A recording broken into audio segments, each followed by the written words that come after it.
हम ऐसे पाकिस्तान में जी रहे हैं जहाँ सब कुछ महंगा हो चुका है, लेकिन हमारा आवाम का खून सस्ता है। किसी बेहिस शख्स को पुकार रहे हैं, ये हुक्मरान यहाँ पर नहीं आता तो वो सुन ले, फिर ये कौम उसको अब इस्लामाबाद में इस कुर्सी पर बैठने की इजाज़त नहीं देगी। वज़ीर आज़म पे तनकीद करके आप पाकिस्तान मुखालफिन को मौका फराहम ना करें। अस्सलाम वालेकुम, पाकिस्तान टुनाइट के साथ मैं हूं सैयद समर अब्बास। सानह मच के जो मजलूमीन हैं उनके साथ इजहार ताज़ियत के लिए आज मरीम नवाज़ साहिबा और बिलावल भुट्टो ज़रदारी साहब कोयटा पहुँचे और उन्होंने बिलावल भुट्टो ज़रदारी ने जो गुफ्तगू की धरने के शुरका से, उन्होंने ये कहा, हुकूमत से मुतालबा किया कि फ़ौरी तौर पर इन्हें इंसाफ मिलना चाहिए, इनके कातलों को पकड़ा जाए और इन्हें सिक्योरिटी फ्राहम की जाए, इन्हें जान का तहफ़्फ़ुज़ फ्राहम किया जाए, चूँकि 2 दहाइयों से हज़ारा बरादरी टारगेट हो रही है। मरीम नवाज़ साहिबा ने इमरान खान साहब को, वज़ीर आज़म को फिर तनकीद का निशाना बनाया और कहा कि ये बेहिस इंसान है, ये यहाँ पर नहीं आएगा, आप लोग लाशें दफना दें। फिर से बड़ी कड़ी तनकीद की आज उन्होंने इस धरने के मौका पर भी। अब नाज़रीन, वज़ीर आज़म है कि वो आज 5वां दिन गुजर गया, जो लवाहिकीन हैं वो लाशें रख कर वहाँ एहतजाज कर रहे हैं, इंतज़ार कर रहे हैं अपने मुल्क के वज़ीर आज़म का कि वो उनके पास आएँ, उनकी दादरसी करें, उन्हें यकीन दहानी करवाएं कि आइंदा इस तरह के वाक़यात रोनुमा नहीं होंगे। लेकिन वज़ीर आज़म नहीं गए। आज इस्लामाबाद में उन्होंने कुछ अदाकारों के साथ मुलाकातें की, तुर्की के कुछ अदाकार थे, डायरेक्टर्स थे, प्रोड्यूसर्स थे, उनसे मिले, कुछ लोकल अदाकारों के साथ भी, लेकिन कोयटा नहीं गए। कोयटा वाले उनका इंतज़ार करते रह गए। अब वज़ीर आज़म उसके ज़रा ये बताते हैं कि सिक्योरिटी क्लियरेंस का मामला भी है और कुछ हसास मामला भी हैं सिफारती सतह पर भी, चूँकि जो कत्ल होने वाले कारकुन थे उनमें मजदूर में कुछ अफ़गान बाशिंदे भी थे। ये कुछ वजूहात हैं, हसासियत है, जिसकी वजह से प्राइम मिनिस्टर नहीं जा पा रहे। बहरहाल देखना यह कि कब वो जाते हैं।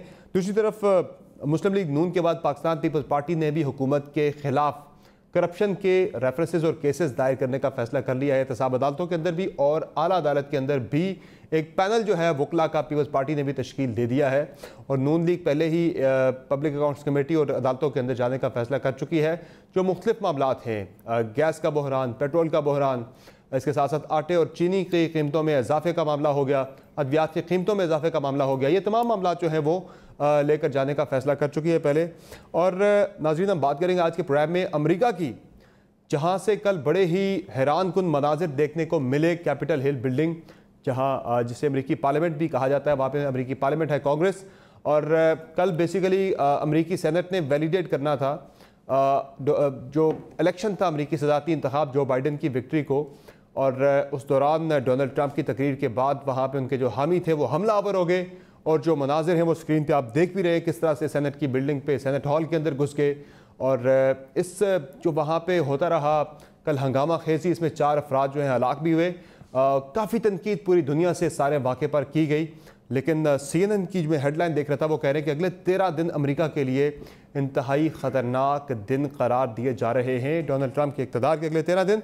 अब थोड़ा सा हम बात लोकली भी करेंगे। उज़ैर बलोच के केस में भी 3 केसेस में आज वो बरी हो गया उज़ैर बलोच, जिसके खिलाफ एक GIT आई थी। कहाँ कमज़ोरी कहाँ कोताही है, ये भी डिस्कस करेंगे। हमें इस प्रोग्राम में इस्लाम स्टूडियो में ज्वाइन किया है lieutenant general retired Abdul Qayyum साहब ने, मुस्लिम लीग नून के सीनियर रहनुमा है। हमें ज्वाइन करेंगे कवल जोसेफ साहब, पाकिस्तान तहरीक इंसाफ की रुकन कौमी असम्बली है, और हसन मुर्तज़ा साहब पाकिस्तान पीपल्स पार्टी से हमें प्रोग्राम में ज्वाइन कर रहे हैं। बहुत शुक्रिया आप तीनों मेहमानों का, आपने प्रोग्राम में अपना कीमती वक्त दिया। जनरल साहब, सबसे पहले हम बात करेंगे सानहा कोयटा की। बड़ा ही अफसोसनाक वाक़यात, आज 5 रोज़ गुजर गए, वहाँ पे जो लवाहिकीन हैं शहदा के वो एहतजाज कर रहे हैं, अपनी शहदा की लाशें लेकर बैठे हैं और इंतज़ार कर रहे हैं मुल्क के वज़ीर आज़म का। आज मरीम नवाज़ साहिबा वहाँ पर पहुँची, बिलावल भुट्टो ज़रदारी साहब वहाँ पर पहुँचे, लेकिन जो तकारीर वहाँ पर हुई, जो मरीम नवाज़ साहिबा की तकरीर है, उन्होंने फिर गवर्नमेंट को तनकीद का निशाना बनाया। इमरान खान साहब को फिर से कहा ये बेहिस इंसान है, जिस पर बलोचिस्तान गवर्नमेंट को कहना पड़ा कि ये सियासत कर रहे हैं। ज़रा मैं सुना देता हूँ मरीम नवाज़ साहिबा ने वहाँ पर आज क्या तकरीर की, सुनाए जी। आप किसी बेहिस शख्स को पुकार रहे हैं और उसके पास यहाँ आने का वक्त नहीं है। बच्ची टीवी पर कह रही थी, किसी बेहिस को पुकार रही थी कि जब तक आप नहीं आएंगे आप मैं अपने वालिद को नहीं दफनाऊंगी। मैं इमरान खान साहब को ये कहना चाहती हूँ कि ये लाशें रख के आपके मुंतज़र हैं, इनकी जो तकालीफ हैं, इनकी जो लाशें हैं, उससे क्या आपकी ईगो बड़ी है? खुदा के वास्ते मखलूक खुदा पर रहम करो। बहुत अफसोस की बात है, बहुत अफसोस की बात है। और अगर ये हुक्मरान यहाँ पर नहीं आता तो वो सुन ले, फिर ये कौम उसको अब इस्लामाबाद में इस कुर्सी पर बैठने की इजाज़त नहीं देगी। ये जनरल साहब मौका था कि वज़ीर-ए-आज़म को ये कहना, ये कुर्सी से उतारने की बातें करना वहाँ जाकर, वो तो ताज़ियत के लिए गई थी उनके साथ सिर्फ, और ये कह के गई थी कि हम वहाँ पे उनको कोशिश करेंगे, कन्विंस करने की कोशिश करेंगे कि वो लोग अपने जो शोहदा उनकी लाशें दफना दें। वहाँ जाके भी हदफ इमरान खान। बिस्मिल्लाहिर्रहमानिर्रहीम। समर, मैं ये जो लोकल पॉलिटिक्स या तकारीर से हट के मैं जब इस थाने पे देखता हूँ तो ऑनेस्टली एज ए पाकिस्तानी मैं ये सोचता हूँ कि ये एक बहुत बड़ी थ्रेट है हमारी नेशनल सिक्योरिटी को, ये जो वाक़या हुआ है। और ये बिगर इश्यूज़ हैं जिनके ऊपर हमें ध्यान देना है। आपको याद होगा कि 2013 में जब नवाज़ शरीफ साहब की हुकूमत आई थी तो उस वक़्त सूरत हाल जहाँ तक टेररिज्म का ताल्लुक़ था ये था कि उससे पहले परवेज़ मुशर्रफ साहब sitting president chief of army staff, उनके ऊपर एक ही रूट पे दो हमले हुए थे। और फिर 23 मार्च की परेड भी जरदारी साहब के 5 सालों में बिल्कुल, और इवन परवेज़ मुशर्रफ साहब के टाइम में नहीं हो सकी, थ्रेट थी। और सारे जो मंसूबों के इफ्तिताह थे वो PM हाउस की बेसमेंट से या प्रेसिडेंट हाउस से हो रहे थे। ये इतनी दर्दनाक सिचुएशन थी। उस वक़्त फिर PMLN ने एक आल पार्टी कॉन्फ्रेंस बनाई, नेशनल एक्शन प्लान बना, ज़रबे अज़ब हुआ, रद्दल फसाद की बात हुई। तो अल्लाह का करम है कि जहाँ हमें 3 इशू थे, एक इकनॉमिक रिवाइवल का था, एक एनर्जी का था, और सबसे बड़ा टेररिज्म का था कि इसके बगैर नहीं चलता। हम यहाँ तक पहुँच गए हैं। अभी फिर आए दिन हम लाशें उठाते हैं और उस दिन एक प्रोग्राम हो जाता है, लाशें दफन हो जाती हैं। हम इंतज़ार करते हैं कि अभी किसके गर्दन कटेगी और फिर हम करेंगे। तो मेरे ख्याल में हमारे जो इश्यूज़ हैं वो मच की कत्लगाह से शुरू होते हैं और मच की कत्लगाह पे ख़त्म हो जाते हैं, बंद कर देते हैं। मेरे ख्याल में हम जैसे लोग या जो मीडिया के लोग हैं या जो एल्डर्स हैं, हुकूमत में हैं या अपोजिशन में, उनको ये सोचना चाहिए कि हमें प्रीएम्प्ट करना है इन चीज़ों को। और ये ऐसे ना हो कि आपके एक दिन इधर हो रहे हैं, हमारे फौजी शहीद हो रहे हैं, हमारे लोग। तो इसके लिए आपको ये देखना है कि इंटरनेशनल सिनारियो क्या है, जहाँ एक टेंशन है सुपर पावर की, एक ट्रेड वार है, एक इंडिया है जो पीछे नहीं है, और एक अफगानिस्तान है, और इंटरनल भी हमारे इश्यूज़ हैं। तो इन चीज़ों को हल करने के लिए कौमी यकजहती की ज़रूरत है।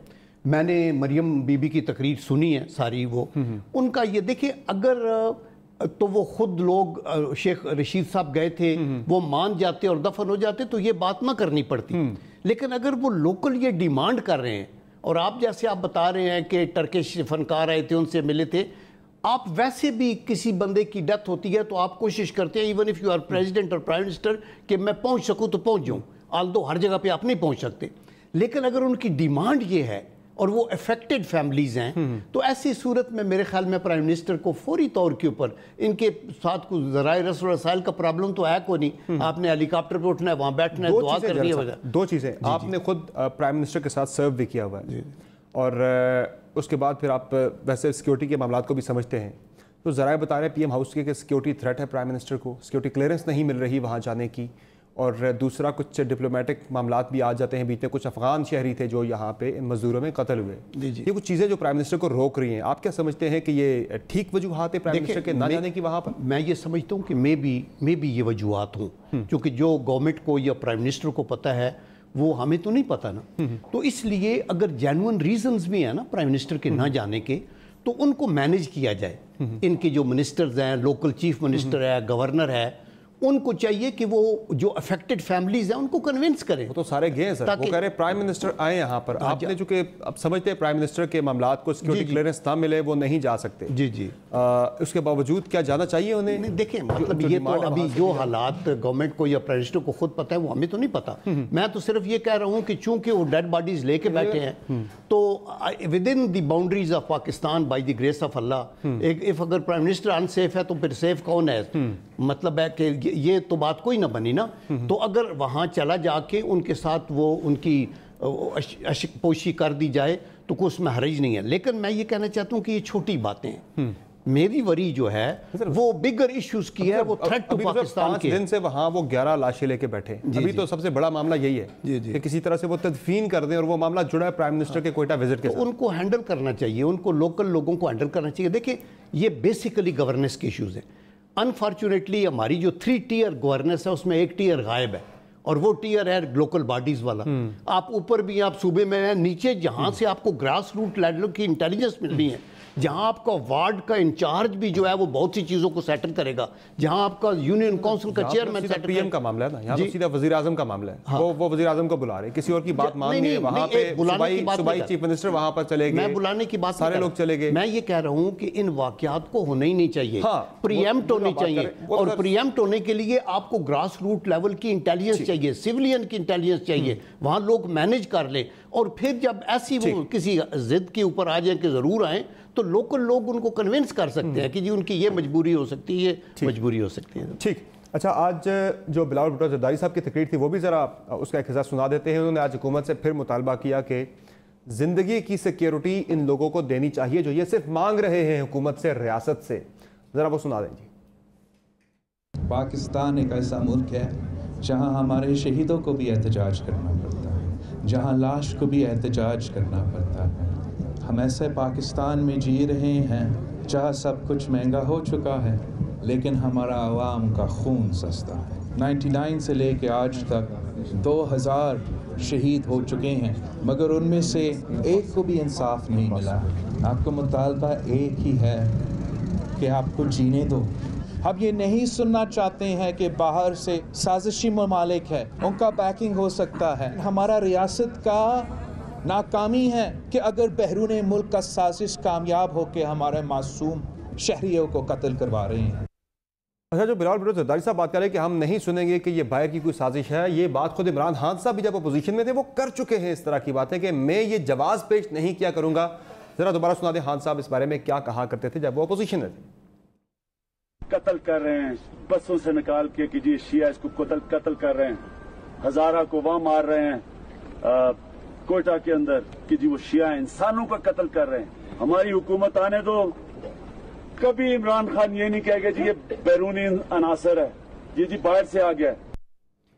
जी, कंवल जोसेफ साहिबा, खान साहब पहले तो ये कहा करते थे मैं कभी नहीं कहूंगा वो बैरूनी हाथ है, खुद जिम्मेदारी लेंगे, रियासत इसकी जिम्मेदार है। बिलावल भुट्टो जरदारी ने भी आज यही बात की कि हम ये इस बात को नहीं मानेंगे, जवाब ये हम नहीं मानेंगे, सिक्योरिटी फ्राहम करना रियासत की जिम्मेदारी है। अब जो सारा मामला जाके जो रुक रहा है, डिबेट सारी एक ही नुक्ते पे रुकती है, उसी से शुरू होती है। वो ये है कि प्राइम मिनिस्टर कोयटा क्यों नहीं जा रहे। आज 5 दिन गुजर गए हैं, वो लोग वहाँ पे लाशें रख के बैठे हैं। वो कह रहे हैं 100 दिन भी बैठना पड़ा बैठेंगे, प्राइम मिनिस्टर आएंगे तो तब लाशें दफनाएंगे। क्या चीज़ रोक रही है प्राइम मिनिस्टर को कोयटा जाने से? बिस्मिल्लाहिर्रहमानिर्रहीम, thank you very much summer. मेरे से पहले आपने खासी रीज़नेबल डिबेट की है, और मैं समझती हूँ कि आपको जनरल साहब को इस बात का क्रेडिट मिलता है कि एक इतना सेंसिटिव इशू है जिसको हम सियासत और लोकल सियासत की नज़र करें। मैं इजाज़त चाहूँगी, आपने जो बातचीत की मैं उस पर एक कमेंट करती हूँ, आपके सवाल का भी उसी के साथ ही जवाब है। देखिए, पहले थोड़ा सा बल्कि बैकग्राउंड, 1-1.25 महीना पहले आपने DGISPR की एक प्रेस कॉन्फ्रेंस को कवर किया जिसमें बहुत सारे लिंक्स को बताया गया और 5th जनरेशन हाइब्रिड वॉरफेयर की बात की गई। ये मजाक नहीं था। उसके फ़ौरन बाद 1 या 1.5 हफ्ता गुजरता है या 2 हफ्ते गुजरते, if I am not wrong, EU disinfo lab आपको बताती है कि 750 के करीब यहाँ पर फेक अकाउंट्स के साथ काम किया जा रहा है। यहाँ पे NGOs चलाई जा रही हैं जो यहाँ से फाइनेंसिंग की जा रही है, इंडिया से टेरर फाइनेंसिंग की जा रही है, इंडिया से मनी लॉन्ड्रिंग की जा रही है, टेररिज्म को यहाँ सपोर्ट। और उसके साथ साथ उन्होंने ये भी कह दिया कि यहाँ पर कोई ना कोई खुदा न खास्ता इस तरह की एडवेंचरिज्म करने की कोशिश की जा रही है। और कुलभूषण यादव मेरा ख्याल है बलोचिस्तान से ही पकड़ा गया था, और वो इकरार कर चुका है कि वो वहाँ पे क्या करता रहा और वो इलाका ऐसा है कि वहाँ पे इंसर्जेंसी होती है। अब जो बिलावल साहब ने बयान किया, मुझे इनकी बात पे बहुत अफसोस है, इनकी भी और मरियम साहिबा की। आपने ठीक कहा कि ये मौका नहीं था कि ये अपनी पर्सनल सियासत को वहाँ ले जाके चलाते। अगर इस तरह ब्लेम करेंगे तो कारसाज के लोगों को आज तक आपकी हुकूमत सिंध में कोई फासला नहीं मिला। ठीक कहा था उन्होंने। 2013 के हालात पाकिस्तान के क्या थे? ड्रोन अटैक्स हुआ करते थे। इमरान खान वाहिद आदमी थे जिनको तालिबान खान का इसलिए रिवॉर्ड या वो लेबल दिया गया था क्योंकि वो उन ड्रोन अटैक्स के खिलाफ थे। और आज ओबामा की आपने नई बुक आई है, पढ़ लें कि उसमें वो क्या कह रहे हैं। ये खुद खान साहब ने सेट किया था उस वक्त जब जरदारी साहब की गवर्नमेंट थी ना। वो थोड़ा सा आर्ग्यूमेंट पूरा करने दें, मैं फिर इसको आगे करती हूँ। जनरल साहब ने आपको 2 बड़े मेजर जो हमारे यहाँ ऑपरेशंस चले, जो हमारी फौज ने चलाए, उसका जिक्र किया। आर्मी पब्लिक स्कूल का इन्होंने जिक्र किया, लेकिन आर्मी पब्लिक स्कूल से पहले के जो हालात थे वो फ़र्क थे। आर्मी पब्लिक स्कूल एक बिल्कुल डिफरेंट किस्म का वाक़या था जिसमें उन्होंने उस को टारगेट किया बच्चों को जिनको कोई दुनिया में वॉर के क्राइम्स में भी नहीं किया जाता। But anyhow, coming back to the point, Lashkar Jhangvi की ट्वीट्स हुई हुई है प्राइम मिनिस्टर की। ये हमारा वो सोर एरिया है जिसको अगर कोई दुश्मन अटैक करता है तो पाकिस्तान में जो एक शिया सेक्ट है वो इनसिक्योर होती है और वायलेंस इंस्टिगेट होता है। और ये इस वक्त हमें लग ऐसे रहा है कि शिया को टारगेट किया गया, बेसिकली शिया को टारगेट करके पूरे पाकिस्तान की सालमियत को इस वक्त टारगेट किया गया है। इस सेक्टेरियनिज्म उठाने के लिए ही ये टारगेट किया गया। अब आपने कहा वजीर आजम वहाँ क्यों नहीं जा रहे? देखिए, वजीर आजम के लिए कोई मसला नहीं है वहाँ जाना, आर्मी चीफ भी अब तक नहीं गए हैं, लेकिन कोर कमांडर्स की मीटिंग हुई है। ये मेरे से ज़्यादा बेहतर जानते हैं कि जब इस लेवल की कोई मीटिंग होती है तो उसके पीछे ज़रूर कोई ना कोई ऐसे मामलात होते हैं जो मैं और आप यहाँ टीवी पे बैठ के नहीं बयान कर सकते। को रहे ना, आर्मी चीफ को नहीं बुलाया उन्होंने। देखिए, वो उनकी डिमांड सर आंखों पे, लेकिन स्टेट के भी बहुत सारे मामलात हैं। अब आप 11 में से 7 आपके जो लोग हैं वो अफगानी हैं और उनको भी वापस भी करना है। अब और उसके वहां से रिक्वेस्ट भी आ गई है जी। और उससे इस वाक़े से 1 हफ्ता पहले या 5 दिन पहले इस वाक़े से 7 आपके एहलकार भी वहाँ पे सिक्योरिटी के शहीद किए गए।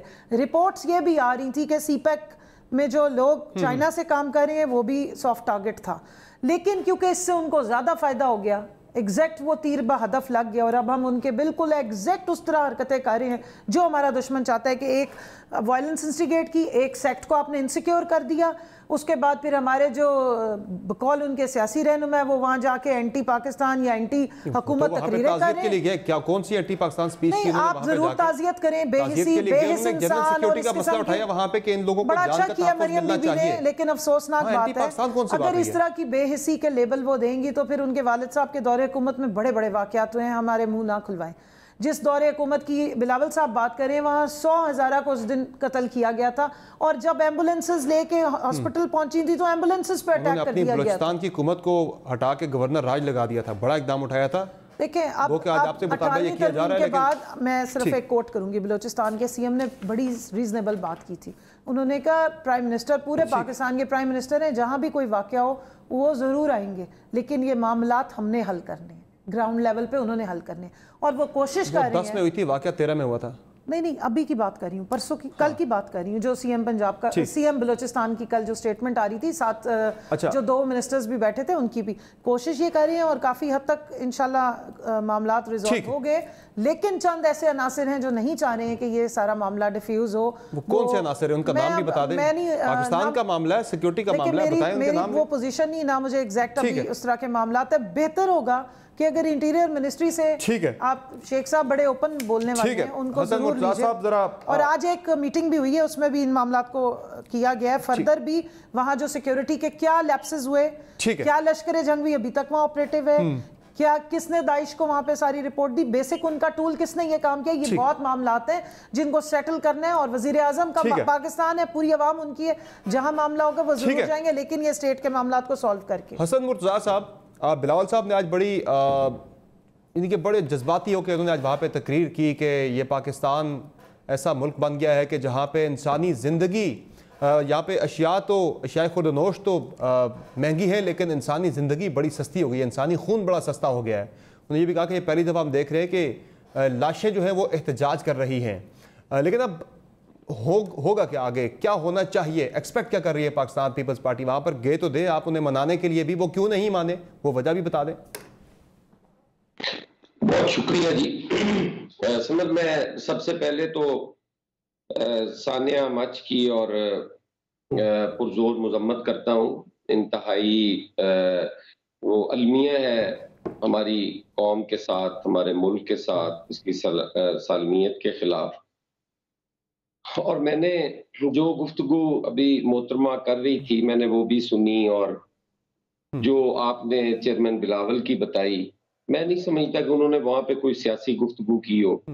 उन्होंने जो आजकल के हालात है उसके मुताबिक बात की, कोई इस तरह की खास तनकीद भी नहीं थी कि हम कुर्सी से उतार देंगे, हम घर भेज देंगे। मरियम नवाज साहब ने कहा था कुर्सी से उतारने वाली बात की है जी, मरियम नवाज साहब ने कहा है वहां जाके कि कुर्सी से उतार देंगे इमरान खान साहब को।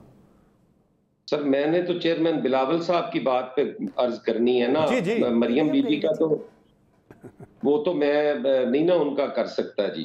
तो क्या वो मुनासिब था उनका कहना? गुजारिश ये है जी, हमारी अर्ज ये है कि ये इससे पहले भी होता रहा जी, पीपल्स पार्टी के दौर में भी हुआ, ये नून लीग के दौर में भी हुआ, और अब भी यही कुछ हो रहा है। APC जैसे वाकया भी यहाँ पे हुए, नेशनल इलेक्शन प्लान भी बने, लेकिन उस पर किस हद तक अमल दरामद हुआ? किसी ने आज तक, अब हम कहते हैं जी कि हम सियासत नहीं करेंगे। मैं अर्ज करता हूं कि मैं एक पॉलिटिकल वर्कर हूं और मैंने हर वक्त सियासत करनी है, लेकिन ये नहीं कि मैं ऐसे मौकों पे नेगेटिव सियासत करूं। मैं पॉजिटिव सियासत करूंगा सियासत ही। लेकिन मैं यहाँ, ये मेरा सवाल है इनसे कि क्या ये कह देने से कि हिंदुस्तान इसका जिम्मेदार है, हमसाया मुल्क अफगानिस्तान, वहां से बैठ के ये कार्रवाइयां होती हैं, वो जिम्मेदार है? क्या ये कह देना कि ये सिर्फ शिया कौम टारगेट की गई है? क्या शिया पाकिस्तान के सिटीजन नहीं है? क्या उनको प्रोटेक्शन देना, उनका तहफ़्फ़ुज़ करना, उनकी हिफाजत करना जानो माल की, वो हुकूमत वक्त का काम नहीं है? बिल्कुल। ये अपनी जिम्मेदारी से बरीउल जिम्मा होने का जो हुकूमत ने ढोंग रचाया हुआ है, इसके ये अलमिया है दरअसल।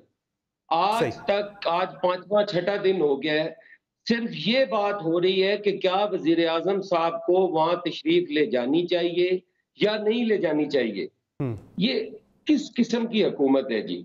अगर यहाँ पर ये कोई आदमी कह दे कि इस मुल्क में रोटी महंगी है और खून सस्ता है, तो कहेंगे जी कि वो तो सियासत कर रहे थे, इनके दौर में भी हुआ। अब मैं कहता हूं कि एक उस वक्त गलत हुआ है, तो खान साहब मैंडेट ये लेके आए हैं कि पहले वाले जो थे वो गलत लोग थे, वो मुल्क दुश्मन थे, वो भारत की जबान बोलते थे। लेकिन हसन मुर्तज़ा साहब मुझे एक बात बता दें, चले ये मामला बड़ा हसास है, एतराज नहीं है, ये मामला बड़ा हसास है कि आज वक्त है उनका डिलीवर करने का, आज वक्त है उनका कि वो साबित करें कि वो मुहिब। मुझे हसन मुर्तज़ा साहब एक बात बता दें, वैसे तो अब जाहिर है अदम ताउन है, वैसे तो अदम ताउन की फिजा में नजर आ रही है गवर्नमेंट और अपोजिशन के दरमियान इस वक्त, चूंकि आप एक तहरीक के मोड में है गवर्नमेंट के खिलाफ, लेकिन इसके बावजूद जो सिक्योरिटी के मामला हैं इन पर किसी किस्म का ताउन हो सकता है? कोई APC बुला ली जाए, कोई मिल बैठ के मुशावरत कर ली जाए, इस तरह से पहले नेशनल इलेक्शन प्लान पे तमाम जमातें मिलकर बैठी थी। समर, मैं वही अर्ज कर रहा हूँ, मेरी बात तो थोड़ी सी और लेने देना, मैं उधर ही आ रहा हूँ। मेरी गुजारिश ये है कि हुकूमत की जिम्मेदारी नहीं है कि ऐसा कोई बड़ा वाकया हो जैसे नून लीग के दौर में हुआ और उन्होंने फौरन सारी पार्टियों को इकट्ठा किया, उन्होंने अपनी लॉ एनफोर्समेंट एजेंसीज को इकट्ठा किया और बैठ के एक नेशनल इलेक्शन प्लान तरतीब दिया, उस पे काम शुरू हुआ। क्या इस हुकूमत की जिम्मेदारी नहीं है कि ये एक हजारा के साथ तकरीबन हर साल ही सर्दियों में ये वाकया हो जाता है, तो वो सारी कौम को इकट्ठा कर ले? क्या हमारी एजेंसी सिर्फ अपोजिशन के टेलीफोन रिकॉर्ड करने के लिए और टेप करने के लिए बैठे हुए हैं? अगर ये चीजें हम कहें तो कहा जाएगा जी कि ये तो भारत की जबान बोल रहे हैं। हम भारत की जबान नहीं बोल रहे, हम पाकिस्तान की जबान बोल रहे हैं कि इस मौके पे तो प्राइम मिनिस्टर को चाहिए कि अपोजिशन को कहें आओ मिलके बैठे और एक चीज पर हम बात करें। जिस वजीर दाखिला की बात कर रहे हैं, वो वजीर दाखिला वो है जिसने 100 से ज्यादा हादसात रेलवेज में करवाए और हजारों की तादाद में लोगों को मारकर, और अब उसको चार्ज दे दिया गया है कि वजीर दाखिला। चलो आपका पॉइंट आ गया हसन मुर्तज़ा साहब, ठीक है। वहां जाते हैं और गुफ्तगू क्या करते हैं कि वजीर आजम यहाँ आएगा तो क्या फायदा होगा, ये तो कल को कहीं और वाकया होगा। तो वो क्लैरिफाई किया जुल्फी बुखारी साहब ने, उन्होंने क्लैरिफाई किया, वजाहत की है कि वो स्लिप ऑफ टंग था, वो कहना कुछ और चाह रहे थे, बात अदायगी उसकी गलत होगी, वो ये कहना चाह रहे थे, वो ये कह रहे मैं ये कहना चाह रहा था कि अगर वज़ीर आज़म आ भी गए तो क्या फ़ायदा होगा इसका, वो इस तरह की बात कह रहे, मैं कहना चाहता स्लिप ऑफ टंग की वजह से बात गलत चली। बार मैं आपकी तरफ दोबारा आता हूँ। जनरल साहब, दो चीज़ें मैं आपसे डिस्कस करना चाह रहा हूँ बड़ी इंपॉर्टेंट इस सारे मामले पे। जब नेशनल इलेक्शन प्लान आया था, आपकी गवर्नमेंट थी उस वक्त, आज जब हम बात कर रहे हैं 2021 में एक डोसियर आ चुका है 14 नवंबर 2020 को, जिसमें भारत की तरफ से पूरा एक मुनज़्ज़म प्लान जो है बताया गया है कि भारत प्लानिंग कर रहा है पाकिस्तान के अंदर सियासी अदम इस्तेहकाम पैदा करने की, यहाँ पे कत्ल गारतगरी कराने की, टेरर फाइनेंसिंग हो रही है, दहशतगर्दों की ट्रेनिंग हो रही है, 87 के करीब terrorist training camps Bharat run कर रहा है पाकिस्तान के खिलाफ। तो क्या हमें इस वक्त एक नया नेशनल इलेक्शन प्लान बनाने की जरूरत है तमाम पॉलिटिकल पार्टीज को ऑन बोर्ड लेकर, या फिर वो पहले जो 20 नुकात हैं उन पर ही अमल दरामद मुकम्मल हो जाए तो काफ़ी होगा, क्योंकि अब जो नेचर ऑफ थ्रेट है वो चेंज हो गई है? या देखिए, जो नेशनल इलेक्शन प्लान 20 पॉइंट्स का बना था ना, वो बड़ा कॉम्प्रिहेंसिव है और उसको अपग्रेड ज़रूर किया जा सकता है चेंजिंग एनवायरनमेंट्स के अंदर। अगर आपको हाइब्रिड वॉर है और आपका बहुत और किस्म के ख़तरात सामने आ रहे हैं, तो उसको मॉडिफाई, लेकिन फंडामेंटली उसमें सारी चीज़ें कवर्ड हैं और उसके ऊपर इम्प्लीमेंटेशन हुई तो आपकी टेररिज्म कंट्रोल हुई। उसका रिजल्ट आपके सामने आ गया ना कि आपने उसके अंदर क्या कुछ किया और अच्छा, मैं ये कहना चाहता हूँ कि देखें, ये वाक़या तो बहुत अंदोनाक है और पूरी कौम के लिए और बड़ा अफसोस है हमें, और मैं ये समझता हूँ कि अच्छी बात है कि अपोजिशन के लीडर्स जो हैं वहाँ उनके साथ उनके गम शेयर करने के लिए पहुँचे हैं। It should be appreciated. रियासत माँ होती है जी, और नंबर 2 पहले पहुँच के वहाँ जी नहीं, लेकिन रियासत के भी मिनिस्टर्स गए। I think we should appreciate that कि एटलीस्ट इंटीरियर मिनिस्टर को भेजा प्राइम मिनिस्टर ने, उनका मुतालबा प्राइम मिनिस्टर आए। ये मैं ये कहता हूँ कि अगर वो मुतालबा कर रहे हैं तो प्राइम मिनिस्टर को भी चला जाना चाहिए था और इस चीज़ को या ऐसा सेटल किया जाए कि ये डेड लॉक ना हो कि वो डेड बॉडीज रख के बैठे हुए हैं। ये कहने के बाद मैं ये कहना चाहता हूँ कि देखें, अभी ये ब्रॉडर इशू के 2 एस्पेक्ट्स हैं, एक इंटरनल है, एक एक्सटर्नल है। अगर इमरान खान साहब ने 2013 में कहा कि बाहर का बहाना ना बनाए, या आज बिलावल साहब उसकी तरफ रख रहे थे, तो मैं विद ऑल रिस्पेक्ट दोनों से डिफर करूंगा। मैं ये कहूंगा कि आपका एक्सटर्नल जो है एस्पेक्ट वो बहुत इंपॉर्टेंट है और बड़ा पोटेंट है, और उसके हमारे पास यानी इंडियन प्राइम मिनिस्टर मोदी अपने मुल्क में बैठ के बलूचिस्तानियों को ललकार रहा है और कह रहा है तुम ऐसे करो ये करो, वो तो हाइड ही नहीं कर रहे। अफगानिस्तान को उन्होंने लॉन्चिंग पैड बनाया हुआ है, हमारी सिक्योरिटी एजेंसीज ने पूरे बॉर्डर को फेंस किया है, वेस्टर्न बॉर्डर को, और फेंस करते करते लोग शहीद हुए हैं और इन्होंने कुर्बानियां दी हैं पूरी एफर्ट होने के बावजूद। लेकिन और अगर इसमें ऐड करते हैं, जो बात की थी हसन मुर्तज़ा साहब ने कि एजेंसी सिर्फ फ़ोन टेप कर रही हैं सियासतदानों के और कोई काम नहीं कर रही, मेरी मालूमात के मुताबिक तो रोज़ाना की बुनियादों पे दर्जनों हमले प्लान हो रहे होते हैं, इंटरसेप्ट हो जाते हैं, एजेंसीज पकड़ लेती हैं उन्हें। बहुत ये जो हो जाती है, मैंने आपको बताया ना कि सिक्योरिटी एजेंसीज का, तो चूंकि मैं खुद एक सोल्जर हूँ, बिल्कुल honest word, and I have been to Siachen और ये बाजी पीर पास और कश्मीर और वेस्टर्न बॉर्डर, जो लाइफ आपके वो गुजारे हैं ना फौजी, वो फरिश्ते हैं, और वो एक ऐसी दीवार है कि जिसने हमारी माँ बहनों बच्चियों की इज्जत को वो प्रोटेक्ट किए हुए, जो हमारी फाइटिंग आर्मी वो कर रही है, तो उसमें तो कोई डाउट की बात नहीं है। मैं ये कहना चाहता हूँ कि एक्सटर्नल एलिमेंट को, एक बैनुल अक़वामी फ़िज़ा के अंदर टेंशन, एक इंडिया जो अज़ली दुश्मन, और एक अफ़गानिस्तान की सरजमीन को वो इस्तेमाल कर रहा है। जो इंटरनल एंगल है जिसके ऊपर हसन मुर्तज़ा भी रेफर कर रहे थे, और ये बिल्कुल वैलिड है कि इसका मतलब ये नहीं है कि अगर बाहर से खतरात हैं तो अंदर हम उसका दफा ना कर सकें, ऐसा ही है। यानी एक वो एंगल है कि उसको आप समझें। अगर आपकी रिस्पांस इतनी पोटेंट तब भी होगी कि अगर आप एक्सटर्नल थ्रेट को समझेंगे, आपकी जो थ्रेट है उसके रिस्पांस के अंदर आप अपना प्लान बनाते हैं। तो हमें ये जो हज़ारा की प्रोटेक्शन है, ये जो सेक्टेरियनिज्म की लानत है मुल्क के अंदर, ये लसानियत की जो बात है, अच्छा ये जो गवर्नेंस की कुछ वीक एरियाज हैं जिनकी वजह से लोग एक्सप्लॉइट करते हैं, तो एथनिसिटी की बात हमने की है।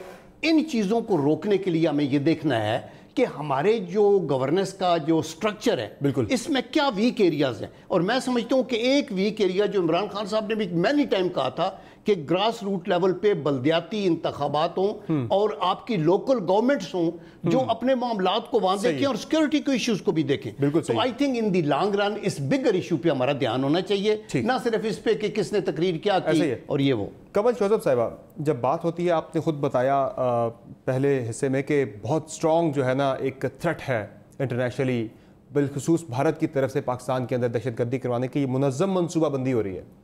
इस सारे मामले पे हमने देखा कि जो डोजियर था आपने अक़वाम मुत्तहिदा के सेक्रेटरी जनरल के साथ भी शेयर कर दिया, P5 जो मुस्तकिल ममालिक हैं सलामती कौंसिल के, उनके साथ भी शेयर कर दिया गया, लेकिन अपने मुल्क की अपोजिशन को आपने बिल्कुल ऑन बोर्ड लिया ही नहीं इस सारे मामले के ऊपर। उन्हें भी तो साथ लेकर चले, तहरीक चल रही है, लेकिन ये थ्रेट बहुत बड़ी है, सारे मामला से उन्हें साथ लेकर चले। जिस तरह से APC करवाई थी, एक मियाँ साहब के दौर में नेशनल एक्शन प्लान बना था, आप लोग भी सबको साथ लेकर चले, थ्रेट इतनी बड़ी, इतनी खतरनाक। समझ 3 बातें हैं। मैं पहले हिस्से पे जो भी बात हुई, इस पे जो सिक्योरिटी फोर्सेस और इंटेलिजेंस एजेंसीज के बारे में बात हुई, मैं जवाब दे दूं। ये जो डोजियर्स हमारे तक पहुंचे हैं, ये उन्होंने खत लिख के तो नहीं हमें भेजा कि हम ये कर रहे हैं तो आप अब आगे इसके जवाब में जो आपने करना है करें। ये उसी इंटेलिजेंस एजेंसीज की ही सारी इन्वेस्टिगेशन है जो हमारे तक आई है। PSX पे हमला हुआ है और अब इस्लामाबाद की स्टॉक एक्सचेंज पे हमला होने जा रहा था, जो हमले से पहले पकड़ा गया। दर्जनों आपने ठीक आइडेंटिफाई किया, पूरे पाकिस्तान में इस वक्त दर्जनों हमले जो हैं वो उसको अवर्ट किया गया, लेकिन किसी वजह से, क्योंकि उनको रोजाना की बुनियाद पे हो रहे होते हैं, वो रोजाना की बुनियाद पे अगर उनको आप मेडल्स देने शुरू करें ना तो आपके पास लाइनें लग जाए। सिर्फ ये कि वो सोल्जर अपना, क्योंकि मैं सोल्जर की बेटी हूँ और मैंने बलूचिस्तान में अपना बचपन गुजारा हुआ है, तुर्बत जैसी जगह पे हम रहते रहे, हमने हार्ड एरियाज काटे में, हमें अंदाज़ा है कि हम किस तरह से अल्लाह के सुपुर्द होते थे और अब्बू हमारे जो है वो आगे बॉर्डर पे किस तरह लगे होते थे, मुझे अंदाज़ा है उसकी। और हमें नहीं पता होता जिस वक्त वो किसी ऑपरेशन के लिए गए हुए होते हैं। अब आपका मुल्क 22 करोड़ का पूरी दुनिया में एक वाहिद मिसाल है जिसने टेररिज्म से जो बाहर निकल आया। और जिस किस्म की टेररिज्म थी, एक ज़माना था कि मैं और आप सुनते थे कि मारगला से 40 किलोमीटर्स रह गए हैं जो हमें आके इन्होंने आके हमारी गर्दनें काटनी है। ये हमारी इन एजेंसीज़ का और हमारे इन्हीं जवानों का कारनामा है कि उन्होंने शहरों के अंदर से टेररिज्म को वापस किया। मैंने लास्ट मंथ मीरान शाह का विजिट किया था और वहाँ से अभी सैकड़ों हमें हर रोज़ इतलात मिल रही हैं। आज भी अफगान बॉर्डर पर हमारा एक फिर सिक्योरिटी एहलकार शहीद हुआ है। तीसरी बात आपने कहा कि इनको ऑन बोर्ड करें। टेरर फाइनेंसिंग का जिक्र किया आपने भी किया, जनरल साहब ने भी किया। फैटफ की जो हम लेजिस्लेशन लाए थे उसमें टेरर फाइनेंसिंग एक मेजर एलिमेंट, वो पाकिस्तान को निकालने के लिए था फैटफ की ग्रे लिस्ट से। ये जो इंडिया की तरफ से टेरर फाइनेंसिंग हो रही है उसकी बात हम कर रहे हैं। पाकिस्तान के अंदर दहशतगर्दी के ट्रेनिंग कैंप चलाए जा रहे हैं, इतना बड़ा डोजियर आप ले आए, इंडिया प्लानिंग कर रहा है पाकिस्तान के खिलाफ। मैं कह रहा हूं कि आप अपोजिशन के साथ क्यों नहीं शेयर कर रहे चीजें, उनको साथ लें। एक्सप्लेन करने दीजिए। टेरर फाइनेंसिंग कोई किताब का नाम नहीं है, यही सारे एलिमेंट्स हैं जिसमें जिसके थ्रू होती है। जी, आपके दुश्मनी आपके मुल्क में टेरर फाइनेंसिंग करें, उसके डिफरेंट चैनल्स होते हैं जिनको आपने रोकना है। ये सारा जो अंदिया या जो सारा मुकदमा पाकिस्तान के खिलाफ बिल्डअप करने वाला कोई और नहीं, हमारा बहुत ज़बरदस्त किस्म का बहुत प्यारा दुश्मन, दिलो जान से हमारा दुश्मन, वो हमारा इंडिया ही है जिसने ये हमें ब्लैक लिस्ट में डलवाने की पूरी प्लानिंग की और हम ग्रे लिस्ट से किस तरह वापस निकलने की कोशिश कर रहे हैं। यही सारा वो बिल्डअप करता है हमारे खिलाफ और फिर टेरर फाइनेंसिंग भी कर रहे हैं। कुलभूषण यादव का इशू भी हमें पता है। देखिए, फैटफ ही वो वाहिद रास्ता था जिसमें हमने जो लॉज पास किए हैं उसके थ्रू आप टेरर फाइनेंसिंग का ही रास्ता रोकते हैं। जब आप उनकी शहरक काट देंगे तो यहाँ उनको फाइनेंसिंग नहीं होगी। सलामती के बहुत सारे माहिरीन जो है वो सब ये कह रहे हैं पाकिस्तान के अंदर जो सियासी अदम इस्तेहकाम इस वक्त एक फिजा बनी हुई है, बनी नहीं है, वो बड़ी नुकसानदेह है मुल्क के लिए। नेशनल सिक्योरिटी के मामलात बड़े कॉम्प्रोमाइज हो रहे हैं हमारे। बनाई गई है लास्ट टाइम जब ये सियासी लड़ाई के अंदर, इन जैसे सीनियर समझदार अयाज सादिक का बयान भी आया, फवाद चौधरी का बयान भी आया, कितना नुकसान हुआ पाकिस्तान को इंटरनली। देखिए, बहुत ज्यादा हुआ और आपकी जो पड़ोस की अखबारें हैं और जो उनके टॉक शोज हैं वो रंगे गए हैं। 24 घंटे 24/7 आप में से ज्यादा उसको फॉलो कर रहे हो। इसी सियासी लड़ाई का नतीजा था। देखिए, सियासी लड़ाई हुई और आप क्यों, आज मैं माजरत के साथ कहूंगी, मरियम बीबी से अगर आपके सहाफी सवाल करते हैं कि दुश्मन का इसमें है तो वो इंडिया का नाम क्यों नहीं लेती, क्यों खुल के नहीं कहती हैं कि हाँ है। EU की जो डिसइंफो लैब ने जब एक जिक्र किया, जब डोजियर्स गए, जब आपके DGISPR बता रहे हैं, आपकी एजेंसीज बता रही हैं कि यहाँ ये सब कुछ हो रहा है, आप खुल के नाम ले, किसको फायदा होता है? दुश्मन का काम ही यही है कि वो इंस्टेबिलिटी करे। जहां तक आप इन्होंने बात की लैप्सेस की, देखें जब भी क्राइम होता है उसको प्रीएम्प्ट करने के लिए बहुत सारी स्ट्रैटेजीज बनाई जाती हैं, बहुत सारी सक्सेसफुल हैं, लेकिन मैंने आपको पहले ही कहा कि हमारी गलती है कि ये हमारा वो पॉइंट है, सॉफ्ट टारगेट है, जो हर दफ़ा यहाँ पर आकर दुश्मन कामयाब हो जाता है। और एक वो शिया बरादरी, एक वो मजलूम है और एक जमाने से पिसे में वो हमारे पूरे मुल्क में खलबली मच जाती है। सारी अपोजिशन को साथ लेके चलने के लिए सिक्योरिटी के मामलात पे सबको ऑन बोर्ड लेके कोई APC हो जाए, कोई सबको। मैं कोट करती हूँ वज़ीर आज़म इमरान खान साहब को, जिन्होंने असेंबली में खड़े होकर कहा कि जब एजेंडा पाकिस्तान है, उसकी सिक्योरिटी है, उसकी जो भी सर्वाइवल पाकिस्तान को आगे ले जाने के लिए हर तरह का डायलॉग करने के लिए कॉम्प्रोमाइज का वर्ड यूज किया प्राइम मिनिस्टर ने, हम तैयार हैं। सिवाय ये जो 34 अमेंडमेंट्स हैं जो फैटफ के बदले हमसे मांगी गई थी, जो एक नेशनल इशू था, और मैं ये समझती हूँ अब असेंबली का इजलास भी अगले हफ्ते से स्टार्ट हो रहा है। सही है, आप देख लेंगे कितना एक सीरियसली हम इस सारे पे डिस्कशन करते हैं और आपको अंदाजा हो भी जाएगा कि जो ग्रैंड डायलॉग की बात हो रही है वो नेशनल असेंबली में होगा, वो आपकी आंखों के सामने होगा, आपके इन कैमरास के और मौलाना भी नहीं होंगे, मरियम नवाज भी नहीं होगी जहाँ पे। देखिए, जो नहीं है अनफॉर्चुनेटली, डेमोक्रेसी का हुस्न यही है कि उन्हें रिजेक्ट किया गया है। जब वो आ जाएंगे तो जरूर तब तक सब्र करें। लेकिन मेरा नहीं ख्याल है कि उनको जो है वो सजी खबियां दिखा के और मुल्क के लिए गलत पैगाम बाहर की अखबारें रंगने की जरूरत नहीं है। हसन मुर्तज़ा साहब, अब क्लैरिटी है सारी नेशनल डायलॉग के हवाले से भी, ज़ाहिर है जब नेशनल डायलॉग होगा उसमें ये सारे मामला डिस्कस होंगे, जो हमें सिक्योरिटी के फ्रंट पे जो थ्रेट्स हैं, मुल्क के अंदर स्टेबिलिटी के हवाले से क्या क्या चीज़ें होनी है, वो सारी चीज़ें उसके अंदर डिस्कस होंगी। लेकिन एक तो उस पर गवर्नमेंट बड़ी क्लियर है कि हमने जो नैब की 34 तरमीम यानी NRO जैसी किसी चीज़ पे भी बात नहीं करनी है पोजीशन के साथ, बाकी हर मामले पर हम बात करना चाहते हैं, तैयार हैं, पार्लियामेंट का इजलास हो रहा है, वहाँ पर आप भी हैं, हम भी आते हैं, मिलकर बैठते हैं, डिस्कस करते हैं। तो बैठेंगे आप लोग गवर्नमेंट के साथ फिर सिक्योरिटी के मामलों को डिस्कस करने के लिए, दीगर जो अहम पाकिस्तान के लिए चैलेंजेस हैं?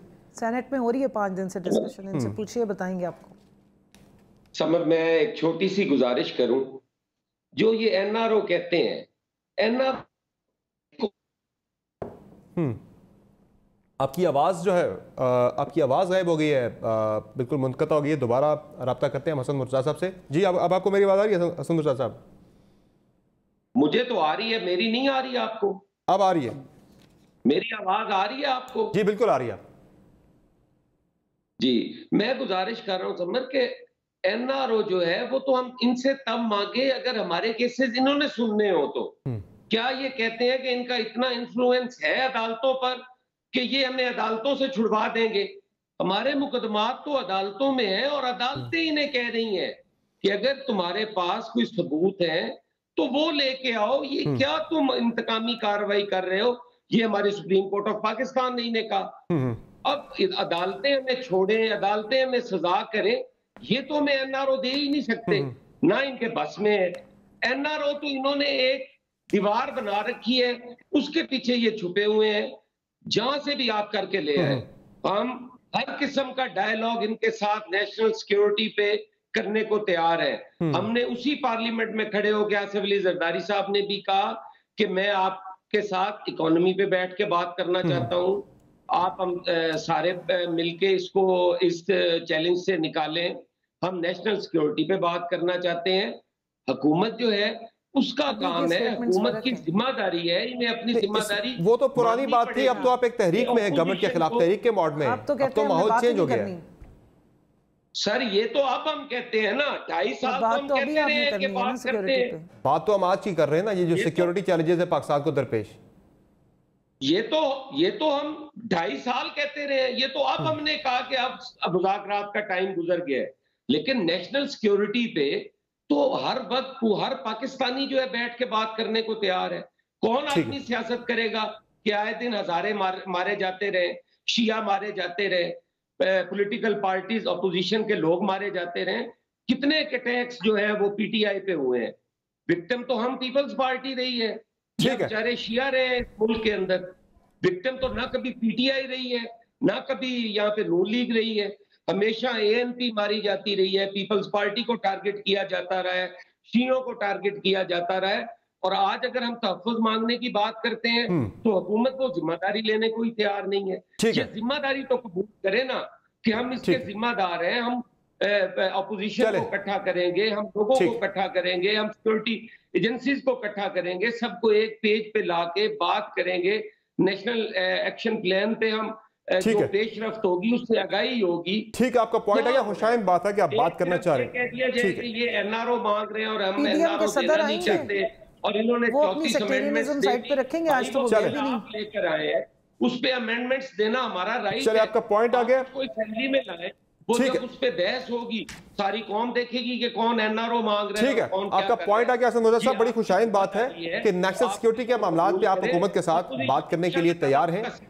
ठीक है, अब मुझे यहाँ पे एक मुख्तसर ब्रेक लेनी है, ब्रेक से वापस आएंगे तो बात करेंगे अमेरिका किस मामले पर पाकिस्तान से 6 साल पीछे है। यानी कि पार्लियामेंट पे अटैक पाकिस्तान की 2014 में हुआ था, अमेरिका में 6 साल बाद जाके हुआ।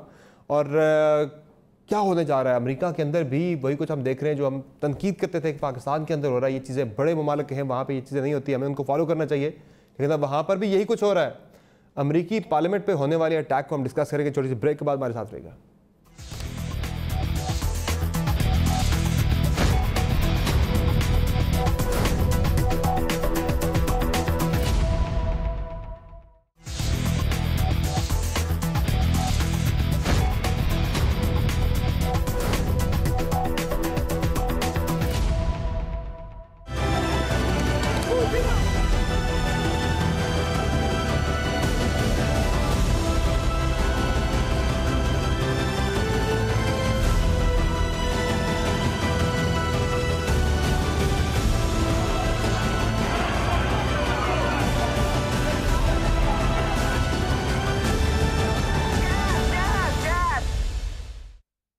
जी नाज़रीन, ये जो तोड़ फोड़ के मनाजिर थे ये किसी थर्ड वर्ल्ड कंट्री के नहीं बल्कि अमेरिका के थे, सुपर पावर के थे, जिसकी पार्लियामेंट यानी कांग्रेस पे गुज़श्ता रोज़ सदर डोनाल्ड ट्रंप के हामियों ने अटैक कर दिया, और ऐसे वक्त में कि जब अमेरिकी सेनेट वैलिडेट करने जा रही थी, तौसीक करने जा रही थी जो बाइडन के बतौर सदर इंतखाब को।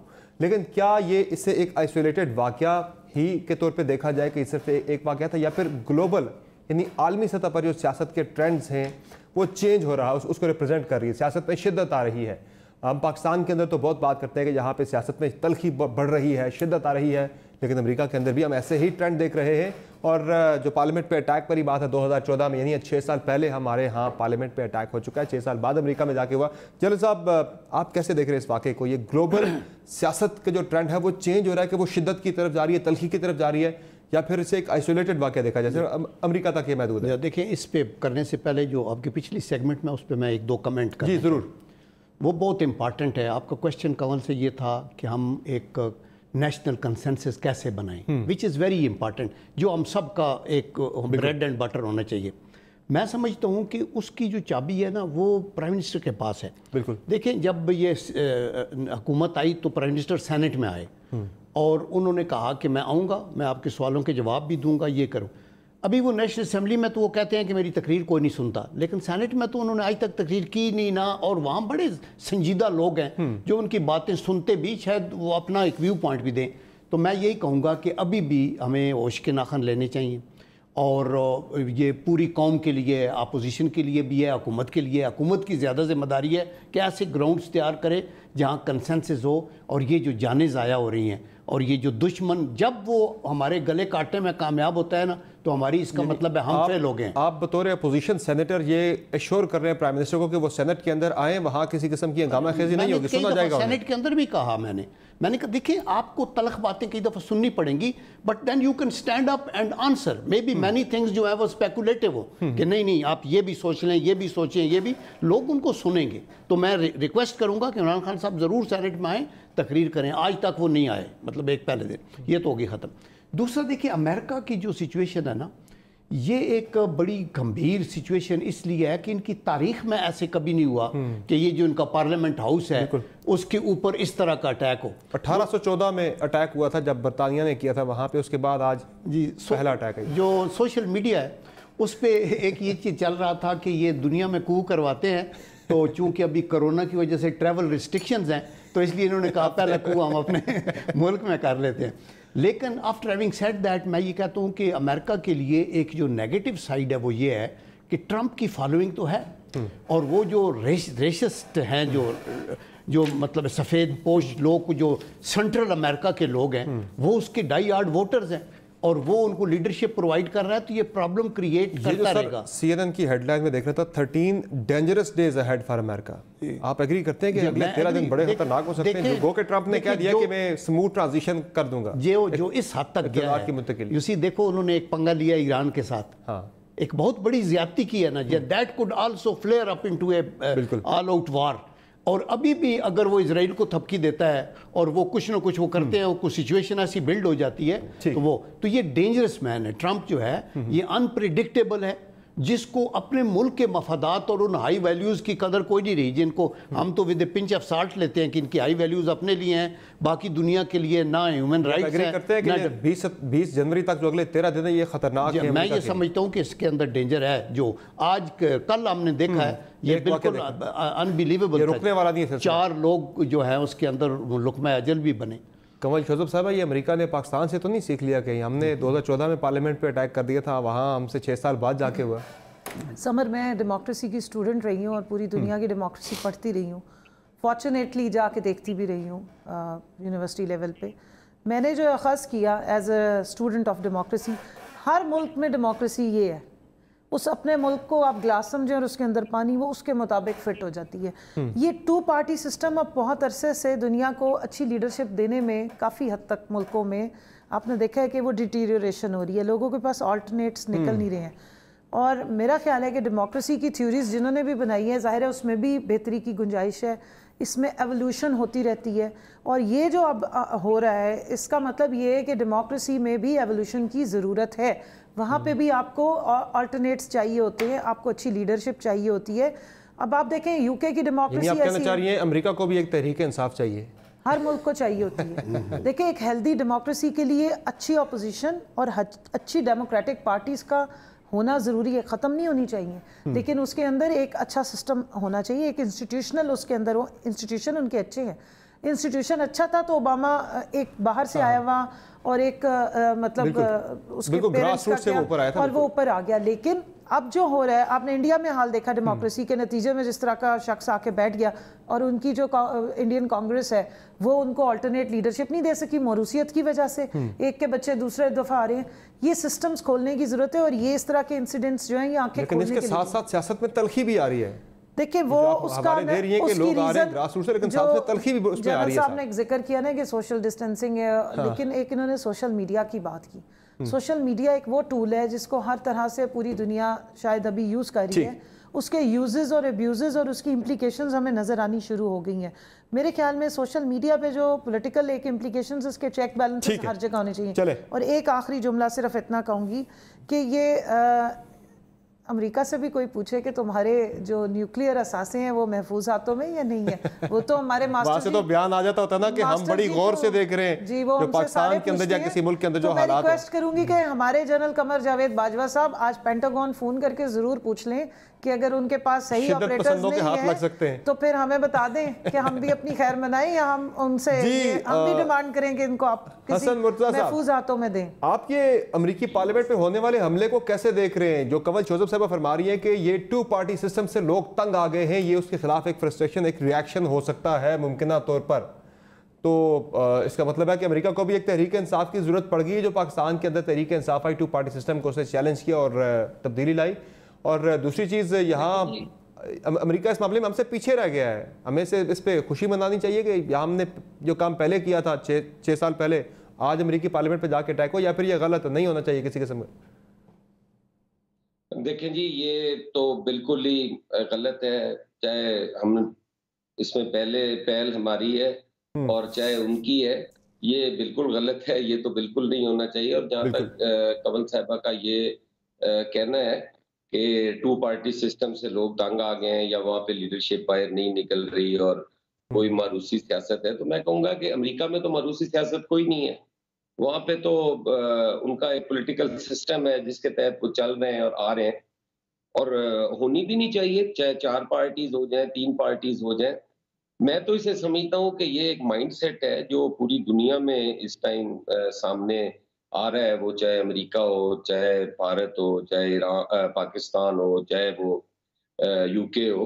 तो ये सारा जो कुछ हो रहा है ये उस माइंडसेट के तहत हो रहा है, जो कि बहुत बुरा है, नहीं होना चाहिए, ना मरूसी सियासत होनी चाहिए और ना ही। लेकिन हसन मुर्तज़ा साहब, एक चीज़ और भी है, पाकिस्तान के अंदर भी वहाँ भी एक एहतजाजी तहरीक चल रही थी कि वो वोट को इज्जत दो की बात कर रहे थे, ट्रंप ही के इलेक्शन के नताइज को नहीं मान रहे थे। लेकिन तहरीक यहाँ पे भी चल रही है PDM की हुकूमत के खिलाफ। ये ना हो कि इस्लामाबाद पहुंचे इस तरह के मनाजिर हमें भी देखने को मिले, खुदा ना खास्ता, क्योंकि जब आप मॉब लेके आते हैं, बड़ा हजूम लेके आते हैं, वो कंट्रोल से बाहर हो जाता है। देखिए जी, ये एक जमहूरी अमल है और इसको हम रोक नहीं सकते।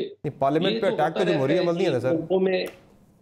सर मेरी अर्ज तो सुन लेना, तहरीक की बात मैं कर रहा हूँ कि ये एक जमहूरी अमल है, इसको जमहूरी ही रहना चाहिए, इसको पुरतशद्दद नहीं बनना चाहिए। और इस पे फिर मैं अर्ज करूंगा कि ये हुकूमत की जिम्मेदारी बनती है कि वो लोगों को कौमी धारे में लें, लोगों से बातचीत करें, बिल्कुल आइसोलेशन में नहीं जाना चाहिए। ये कह देना कि ये NRO मांग रहे हैं तो हम इनसे बात ही नहीं करेंगे, ये हुकूमतें इस तरह नहीं चलती। हुकूमत तो माँ होती है और माँ जो है वो अगर अपने बच्चों के सामने सरेंडर करे तो इसका मतलब हरगिज़ ये नहीं है कि उसकी। आपका पॉइंट आ गया साहब। जनरल साहब, ये इस्लामाबाद मौलाना साहब भी आ रहे हैं आप सबके साथ मिलके, इस्लामाबाद में वो मनाजिर देखने को ना मिले, बड़े जज्बाती कारकुन हैं मौलाना के। आप कफ़ीर अपनी जगह बिल्कुल ठीक है।